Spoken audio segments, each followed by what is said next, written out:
So this is a story of Cassandra from Greek mythology. Cassandra was a mortal woman born from King Priam and Queen Hecuba, and she was very pretty and was pursued by the sun god Apollo, who really much loved her, but in every version she rejected his love. And Apollo, being the typical jealous Greek god, cursed her as a punishment by giving her the gift of prophecy, but no one would ever take her seriously. So Cassandra would see bad things, and it doesn't matter because, like most mythology, Cassandra's character is based on a trait of human nature. We get warnings of catastrophe, but we ignore them until they're too late. And today's book industry is a good example of this. It's close to hitting face forward into a wall. The signs are there, experts have warned us, but nothing is being done to change it. Today, I will be the latest Cassandra, and I hope, unlike the classic Greek character, the warning I give will not be ignored. So according to Amazon, about 33% of the bestsellers now are annually self-published authors. This is good news for authors who want clear signs that self-publishing does work, but it also shows an imminent unhealthy collision. This chart here shows that less and less authors on both sides are making money, even though the publishers and distributors have gained profit. And how is that possible? Well, the industry has realigned itself to making money through manipulating the system, particularly the ebook system. The big publishers generate money through pre-sales and keeping the ebooks prices high, sometimes even higher than their printed counterparts in bookstores. And Amazon makes about 2/3 of self-publishing sales sometimes, maybe 1/3, mostly by just being Amazon. They're just collecting money. And meanwhile, through this short-term profiteering, no one is seriously trying to stop the imminent burst that is the overflow of hastily written books in a pay-for-play review and promotion system that heavily leans towards connections. So what is traditional publishing? Well, let's look at it in detail. Traditional publishing is how the book publishing has been done for centuries.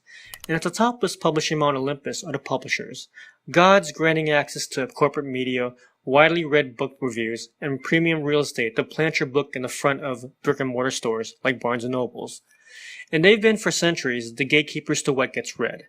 These publishers put up all the money, taking all the risk, and underneath them are the literary agents. The literary agents are the ones who pitch to the publishers submissions they received, and literary agents get 15% of all advances. An advance is when a publisher agrees to accept a manuscript and offers the writer an advance payment of a set amount of money.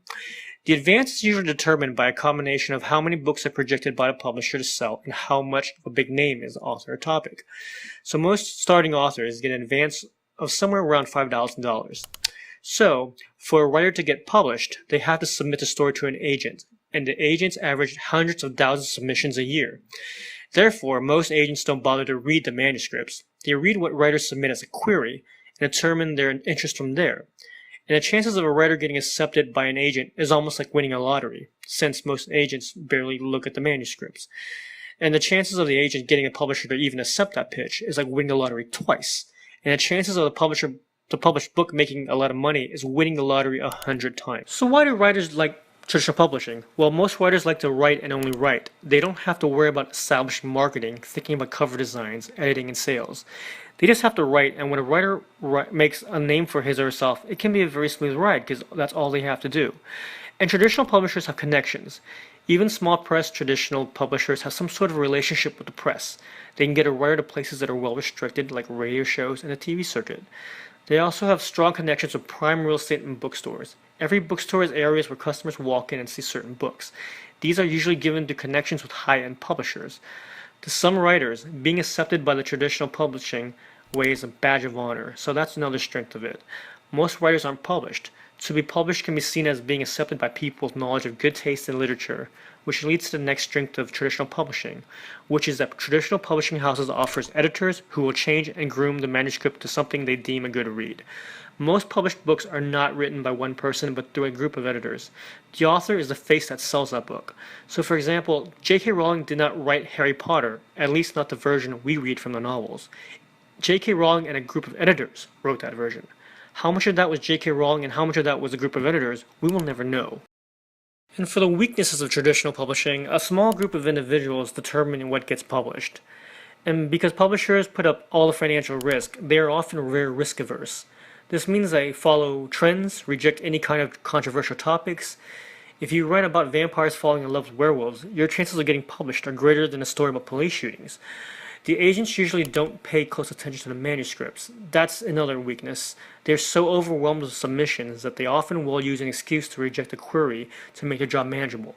For example, the best manuscript could be submitted, but if there is a small typo in a query, an agent might reject it without even reading the manuscript. They determine whether or not a story is good based on a typo or a word they didn't like in a query. So books often take years to be published between the time they're accepted and the time they're released. The book released may be also very different, it's so changed that it may be far beyond the original version of the writer. In other words, it's corporate artistry.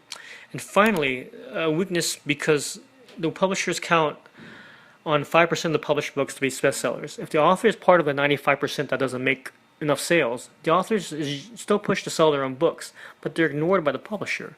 So oftentimes the publisher doesn't help in the marketing anymore, but they still keep 99% of the profits, which means the writer works for free, unless the book somehow sells past its advanced projection, which rarely happens. So we talk about the wild west of self-publishing.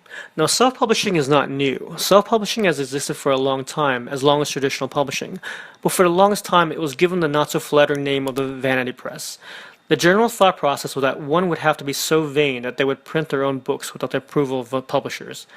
And because publishers supposedly knew what was best for the people to read, but in the past decade, self-publishing has come to a positive spotlight, right with the age of other independent media like YouTube.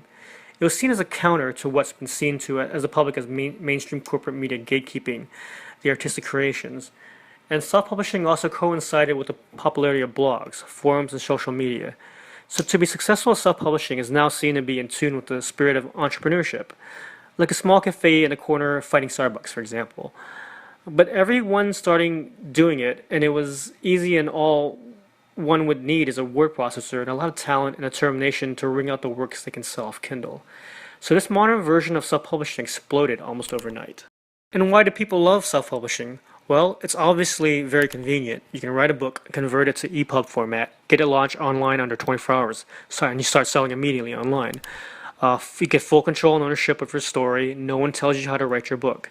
And it's a relatively cheap medium for creativity. Films and other art cost money. Writing books is relatively expensive, with the lowest possible budget being $0.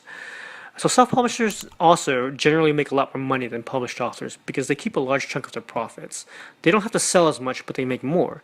So to put this in perspective, self-published authors keep around 66 to 90% of the sales, while published authors meanwhile make 1 to 5% of the sales. That's 5 cents of every dollar versus 90 cents of every dollar that self-publishers make. This is assuming the self-published authors is very active in promoting themselves. So what are the weaknesses of self-publishing? Well, as expected, there's too many people just doing it, and it's just out of control. So most major review publications will not review self-published books.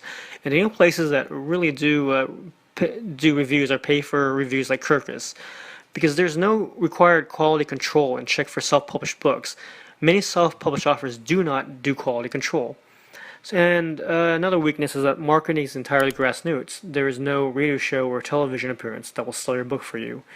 You have to grow your own audience, make your own networks, get into some other people's YouTube podcasts. You gotta be creative with it. It's very guerrilla tactics. You spend just as much time marketing as you do write, and sometimes a lot more time marketing than actual writing. So self-published authors, another thing I don't like is that they must open their wallets. If they want to hire editors, cover artists, and web developers, it all comes out of pocket.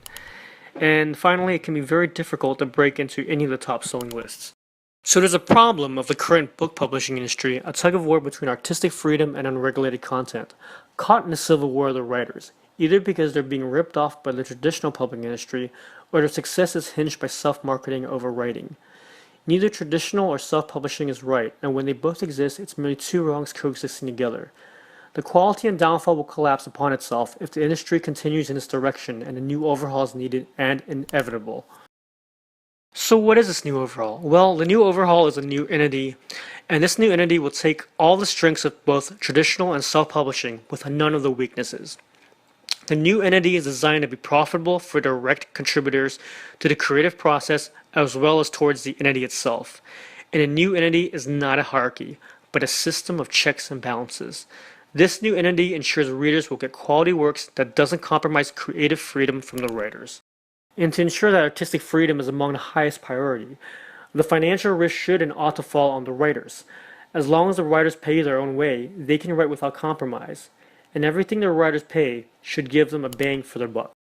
One of the biggest problems with finding freelance editors now is that anyone can call themselves an editor. There's very little requirement for authentication, and this must change. Much like CPAs and the bar lawyers, there needs to be an association of certified editors. Under the new entity, there will be a respected association which certifies editors, and only these certified editors will be able to approve books within the new system. And anyone can be a certified editor if they get approved. For a writer to self-publish under this new entity, the writer must pay a certified editor to approve a version of the manuscript the editors deem publishable. Most of what constitutes as publishable will be proper grammar, writing suggestions, word flow, that sort of thing. So it's not so much a creative approval, but a technical approval. So the entity will be a trusted brand name. It will hold worldwide book conventions under its name. It will be highly popular. It will be seen as a system that churns out quality work. And writers who choose to be a part of this entity will reap a lot of the strong benefits. Some of the benefits of this entity includes being a part of public relations, book reading setups, and media interviews. The entity will be funded by annual fees and 2% of every book sale made by the author. So this proposal is not perfect, and there are holes in this blueprint that will invite corruption. For example, editors can approve books if they're bribed, or the conventions can sell certain booths and specific payment for writers with deep pockets. Another thing that needs tweaking is that it must be manageable for most writers. Currently, under the proposed system, the average cost for all of this entity's service and fees will estimate to about $3,000. How would entities like Amazon, that's another problem, that would take it if this entity is cutting into their profits. Another issue would be international issues with the book conventions. How would we legally set that up? And finally, how will the new entity be funded starting up? For a writer to have a book approved and accepted by the new entity, the book will be overlooked by a checklist of certified professionals. And these professionals understand the new entity's specifications. The council will derive of professionals like line editors, content editors, art directors, and marketing experts. And these professionals are there to ensure that a book is ready to fit the proper specifications of the new entity, so that when the book is released, everything runs smoothly and into a system. So it also helps the writers who simply want to write and not have to deal with the external things, have nothing to do with creativeness. There are professionals that will help them get through that once their book is ready to be released. The estimated time frame for such an entity would be optimistically 5 years, but realistically 7, maybe even 10. But I'll stick to 7 because the new entity would need a year and a half to at least accumulate proper funding to start. So it starts there, and the startup will be used for chairpersons devoted to overseeing the formation of the aforementioned editorial certification, marketing standards, conventional setups. All that's got to be set up. It's time to take the warning seriously. It's time to think about the inevitable consequences for writers if we don't stop and think of a new way to run our industry, to support our industry, and to develop a system that works for the current times. Where it benefits writers and it gives them the best work possible out there. Otherwise, we're going to see this.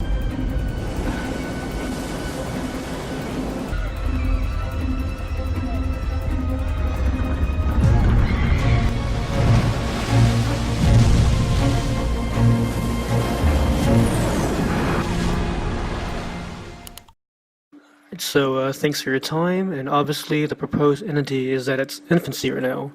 And any questions and especially suggestions are welcomed. Also, any discussions about the current state of the publishing industry are also welcomed. Let's not be like Cassandra of Greek mythology and find our concerns go without notice. Let's be proactive and change it for the better.